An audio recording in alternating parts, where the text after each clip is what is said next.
Hi friend, welcome to మీ Vantalakka curries. సూపర్గా ఈరోజు నేను ఎండు చేపలు తీసుకున్నాను. ఆ ఎండు చేపలు కూడా మా ఫ్రెండే నాటుకోళ్ళు తీసుకొచ్చిద్ది, నాటు పుంజులు తీసుకొచ్చిద్ది, ఎండు చేపలు తీసుకొచ్చిద్ది.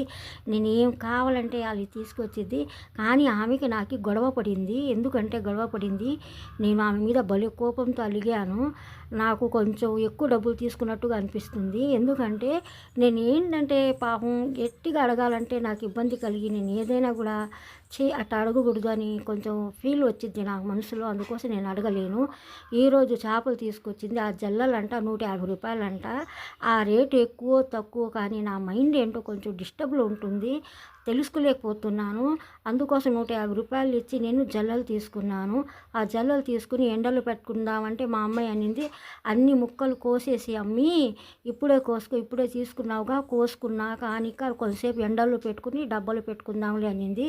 అందుకోసం పాపం మా అమ్మాయి కత్తిపీట తీసుకొస్తే కత్తిపీట పక్కన పెట్టుకుని మీకు నేను ఈరోజు జల్లలు తీసుకున్నాను కదా, అందుకోసం మీకు చూపిస్తున్నాను.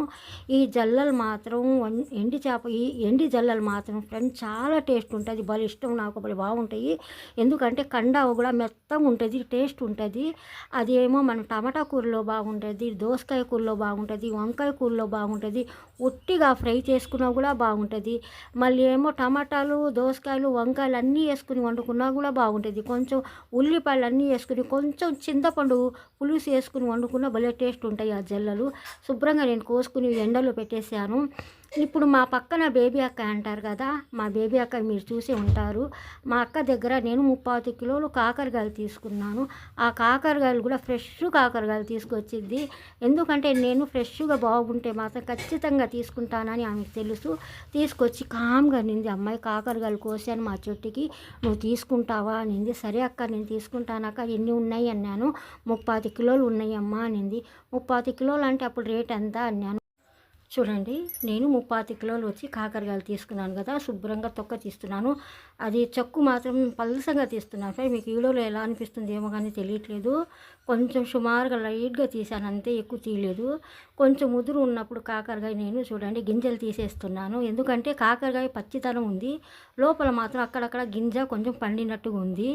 ఆ కాకరకాయలు మాత్రం చాలా టేస్ట్ ఉంటుంది, చాలా సూపర్గా ఉంటాయి. ఆ కట్ చేసేటప్పుడు చూడండి నేను బారుగా కట్ చేసుకుంటున్నాను. మీకు అర్థమైందా ఫ్రెండ్? బారుగా కట్ చేసుకుంటున్నాను. ఎందుకంటే చిన్న చిన్న ముక్కలు కాదు, పెద్దగా ఉన్నాయి కాకరకాయలు. ఒక్కొక్క కాయలో వచ్చి నేను 2 ముక్కలు కట్ చేసుకున్నాను. 2 ముక్కలు కట్ చేసుకుని కూడా బారుగా కట్ చేసుకుంటున్నాను. చూడండి మీకు క్లారిటీగా చెప్తున్నాను. అలా కట్ చేసుకున్నాను, బారుగా కట్ చేసుకున్నాను.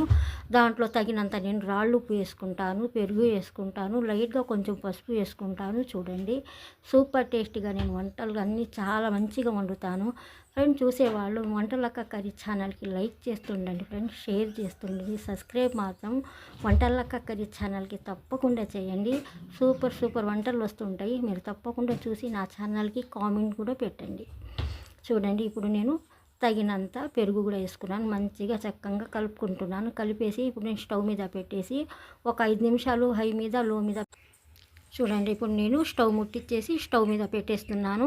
ఒక 5 నిమిషాలు హై మీద లో మీద పెట్టేస్తాను ఫ్రెండ్. ఎక్కువ కూడా ఉడకబెట్టుకోకూడదు.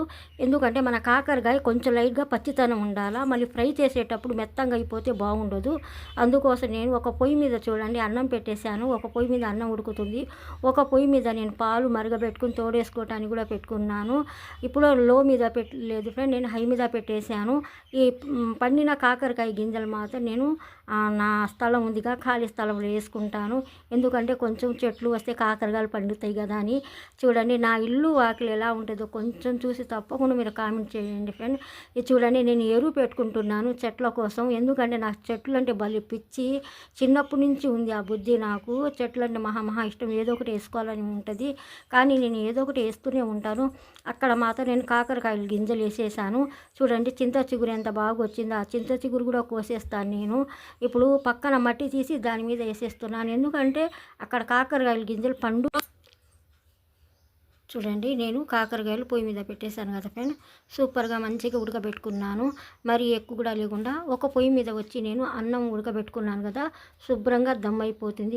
వేడి అన్నం సూపర్ టేస్టీగా నేను కాకరకాయ ఫ్రై చేయడానికి స్టవ్ మీద వచ్చి నేను కడాయి పెట్టుకున్నాను. శనగ నూనె తగినంత శనగ నూనె వేసుకుంటున్నాను. చూడండి నూనె మాత్రం సూపర్గా మంచిగా మరగబెట్టుకున్నాను. ఇప్పుడు కొన్ని కొన్ని వచ్చి కాకరకాయలు వేసుకుంటున్నాను. ఎక్కువ వేసుకోకూడదు. వేసుకున్నా కూడా మనకి ఫ్రై చేసుకోవటంలో కొంచెం ఇబ్బంది ఉంటుంది. ఎందుకంటే మనకి నూనె కూడా ఒక 1/2 కిలో దాకా పట్టుద్ది. అందుకోసం ఇప్పటికే నేను 250 గ్రాముల దాకా వేసుకున్నాను. ఎంత మంచిగా సూపర్గా ఫ్రై చేసుకుంటున్నామో కరకరలాడినట్టుగా భలే బాగుంటాయి. ఇదంతా మంచిగా ఫ్రై చేసుకున్నాక మళ్ళీ చూపిస్తాను ఫ్రెండ్స్. చూడండి, మీ వంటలక్క ఛానల్కి తప్పకుండా ఫ్రెండ్ లైక్ చేస్తుండండి, షేర్ చేస్తుండండి, సబ్స్క్రైబ్ అవుతాం. వంటలక్క కరిస్తే తప్పకుండా చేయండి. ఫ్రై చేసుకుంటున్నాను బచ్చటి ఫ్రై.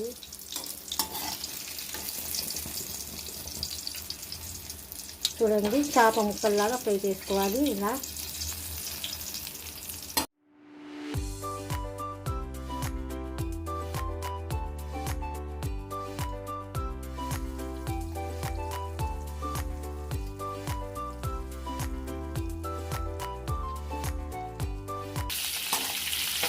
చిన్నవి కొంచెం పక్కకు పెట్టుకోవాలి, కొంచెం లాగున్నాయి మధ్యలో పెట్టుకోవాలి.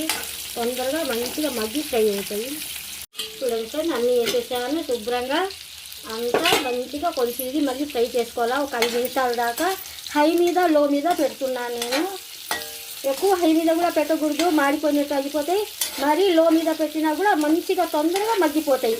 ఒక సుమారుగా మీడియం సైజులో మంట పెట్టుకుని మేము మంచిగా ఫ్రై చేసుకోవాలి. అప్పుడు దాకా నేను కొంచెం కారం రెడీ చేసుకుంటున్నాను. చూడండి, ఒక 4 స్పూన్లు నేను కారం తీసుకున్నాను. ఒక 10 దాకా నేను చిన్నపాయల రెబ్బలు తీసుకున్నాను. తగినంత నేను సాల్ట్ వేసుకుంటున్నాను. ఇదంతా మంచిగా దంచేసి నేను తీసుకొచ్చుకుంటాను. చూడండి, కాకరకాయ ఇప్పుడు అంతా సూపర్గా మంచిగా ఫ్రై చేసుకున్నాను. ఇప్పుడు నేను ఏం వేసుకున్నానో చూస్తుండండి. చూడండి, కాకరకాయలన్నీ నేను ఫ్రై చేసుకున్నాను కదా.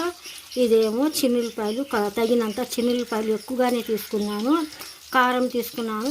ఇప్పుడు నేను కాకరకాయలన్నీ వేసుకున్నాను దీంట్లో.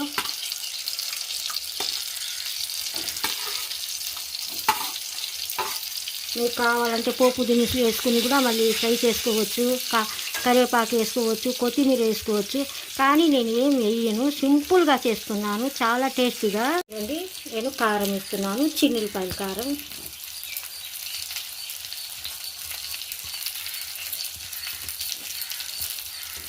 కారం కొంచెం నూనెలో ఫ్రై చేసుకోవాలి. ఇలా కొంచెం చేసుకుంటే బాగుంటుంది.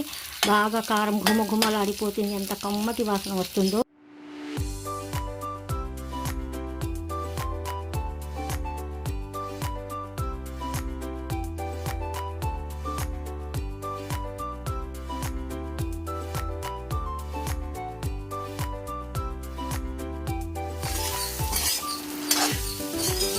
చూడండి, ఒక్క నిమిషం హై మీద పెడుతున్నాను నేను.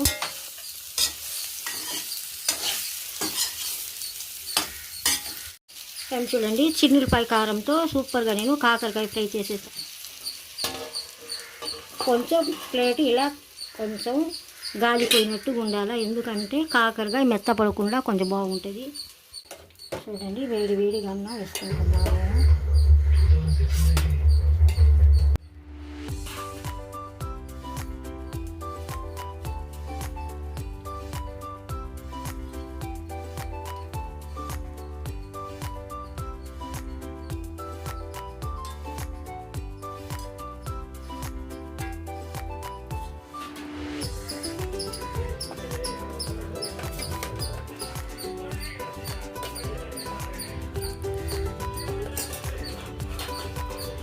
ఈసారి మంచి వెరైటీగా ఇంకొక రెసిపీ వచ్చింది మీకు.